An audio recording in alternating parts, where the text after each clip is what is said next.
Have you ever noticed that when you finally set a boundary with a toxic person, things do not get better? They get worse. You ask for space and they punish you for asking, or they pretend to agree, but they attach conditions that keep you completely trapped. You think you're making progress, but you're actually just negotiating the terms of your own captivity. In this video, we're going to look at 4 specific negotiation tactics of the Pharaoh spirit, straight from the book of Exodus. We will see how narcissists use these exact same tactics today when you try to set boundaries, and also how you can recognize them so you stop negotiating your own freedom. Now, first, for those of you who are new, hi, I'm Shaneen. Welcome to Toxicity is Not Your Destiny, where I put out weekly videos on how to navigate toxic relationships in your life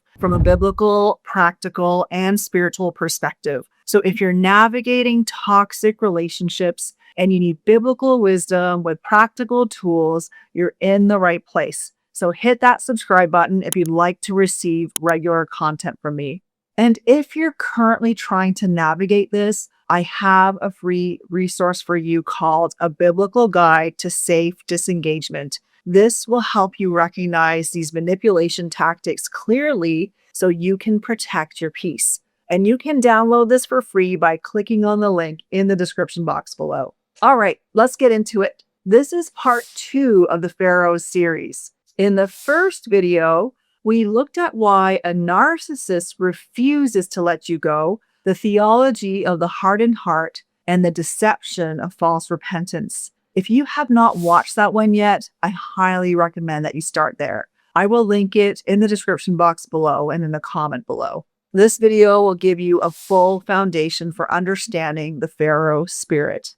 But here is the short version. The Pharaoh spirit is the spirit of narcissism operating in a person of authority, whether that be a spouse, a parent, a pastor, a boss, a leader. And when Moses came to Pharaoh and said, "Let my people go," Pharaoh did not just say no, he opened an entire playbook. So here is tactic number 1, punishment for asking.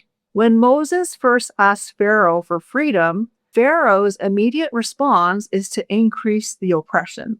Then the king of Egypt said to them, "Moses and Aaron, why do you take the people from their work? Get back to your labor. You shall no longer give the people straw to make brick as before. Let them go and gather straw for themselves. And you shall lay on them the quota of bricks which they made before. You shall not reduce it. Let more work be laid on the men."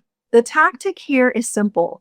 Punish the request itself. Make the cost of asking for freedom so high that the victim never asks again. Pharaoh is sending a message to the Israelites. Look what happens when you listen to Moses. Look what happens when you try to stand up. Are you sure you want to do this again? You know what this looks like today. When you set a boundary with a malignant narcissist, they escalate. They create a crisis. They increase their demands. They make your life so chaotic that you spend all your energy putting out fires instead of enforcing the boundary you just set. In a marriage, you say, "I need you to stop speaking to me that way." And they respond by giving you the silent treatment for a week, or by blowing up your phone with 50 rage texts. In a church, you raise a legitimate concern to leadership, and suddenly you are removed from ministry. Or they call a meeting about your rebellious spirit. With a narcissistic parent, you set a boundary around visits, and they call every sibling, every aunt, every cousin to tell them that you have abandoned the family or committed some horrible offense. In a workplace, you push back on an unreasonable demand, and suddenly your performance review is negative for the first time in years. The tactic is the same across every context. The goal is to train you to associate boundary setting with unbearable pain. They want you to conclude that it is easier to just stay quiet and make the bricks without straw than it is to endure their retaliation. Tactic number 2, false compliance with conditions. When the plagues begin and the pressure on Pharaoh increases, He realizes he has to offer something. So he tries tactic number 2, partial release with a proximity condition. Then Pharaoh called for Moses and Aaron and said, "Go sacrifice to your God in the land." Notice the condition, in the land. Stay where I can see you. Stay within my borders. Stay under my jurisdiction. When Moses refuses, Pharaoh tries again a few verses later. So Pharaoh said, "I will let you go, that you may sacrifice to the Lord your God in the wilderness. Only you shall not go very far away." The tactic is false compliance. They appear to agree with your boundary. They even use generous language. "I will let you go," but they attach strings that keep you under their control. You feel like you have made progress, but you have not actually gone anywhere. In a modern context, this sounds like compromise, but it's actually a leash. In a marriage, fine, we can separate, but we still need to do family dinners every Sunday. You can have your own bank account, but I need to see the statements. With a narcissistic parent, fine, I won't come over unannounced, but you need to call me every single day. I will respect your space, but I expect you at every holiday, no exceptions. In a church, you can step back from serving, but you still need to attend every Sunday and meet with the elders every month. In a workplace, I will reduce your workload, but I need you available by phone on weekends. They concede the boundary in theory, but they structure it in a way that they ensure they never actually lose access to you. They are saying, you can have your freedom, only you shall not go very far away. Tactic number 3, holding hostage what matters the most. As the plagues devastate Egypt, Pharaoh realizes he cannot stop the exodus entirely. So he shifts to tactic number 3, concede the person, but hold hostage what they love or need the most. First, he tries to keep the children. And he said to them, "Go now, you who are men, and serve the Lord, for that is what you desired. Leave if you want, but your families stay with me." When Moses refuses that, and the next plague hits, Pharaoh tries to keep the resources. Then Pharaoh called to Moses and said, "Go serve the Lord, only let your flocks and your herds be kept back. Let your little ones also go with you. You can have your freedom, and you can even have your family, but not your financial independence. Leave your resources behind." This is one of the most devastating tactics of the Pharaoh spirit. When a narcissist realizes they are losing control of you, they will target the things you cannot bear to lose. In a marriage, they weaponize children in custody battles, or they freeze financial assets so you cannot afford to leave. With a narcissistic parent, they hold inheritance over your head, or they threaten to cut you off from the rest of the family. If you do not come to Christmas, you will never see your nieces and nephews again. In a church, a narcissistic leader holds your reputation and your community hostage. If you leave this church, everyone will know why. They know that your relationships, your friendships, your entire social world is inside those walls. In a workplace, they hold your career advancement hostage. They threaten a bad reference. They remind you that they made you. The message is always the same. You can leave, but you will not survive without what I am keeping. They are banking on the fact that your love for your family, your need for community, or your financial dependence will force you to return to Egypt. Tactic number 4, the false repentance reset. We covered this in depth in the first video, but it is crucial to see how it functions as a negotiation tactic. Between these escalations, Pharaoh uses false repentance to reset the cycle. He says, "I have sinned, the Lord is righteous." He confesses under pressure, promises to release them, and then reverts the moment the pressure lifts.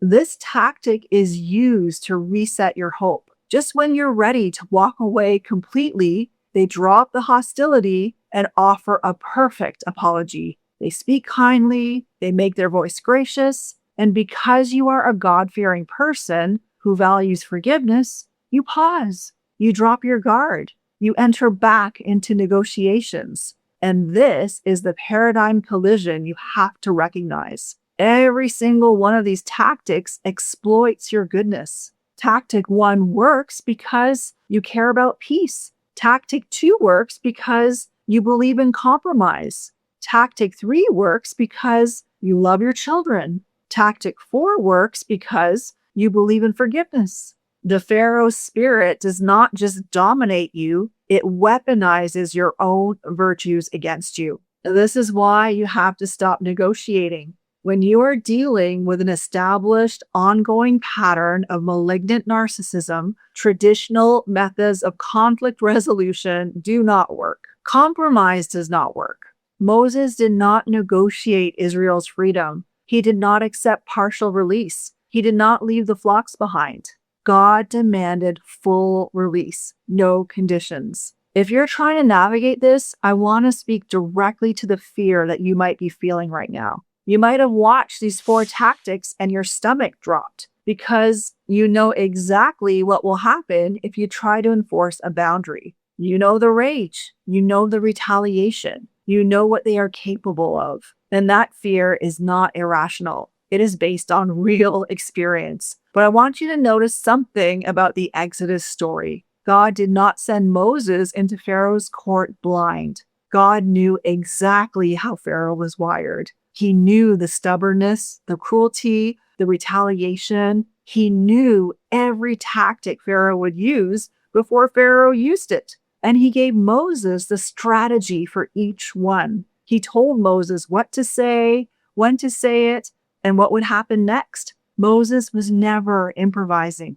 He was following a God who had already mapped out every move Pharaoh would make. Your exodus is not something you need to figure out on your own. God knows the complexity of your situation. He knows what is being held hostage. He knows exactly how the narcissist in your life is wired, what triggers their rage, and what they will do when they feel that they are losing control. And he's not asking you to walk into that blindly. He's asking you to seek him for the approach because he already has a plan for your deliverance that accounts for every tactic that they will try. So make sure you download a biblical guide to safe disengagement at the link below. It will help you map out what safe boundaries actually look like when you are dealing with this spirit. I'd love to hear from you if you watched this video and thought, that is exactly what they do to me. I want you to type, "I see the playbook" in the comment section below. Because the moment you can see the tactics for what they are, they lose their power over you. In the final video of the series, we're going to look at what happens after you leave. Thank you so much for watching, and don't forget to subscribe. I will see you in the next video.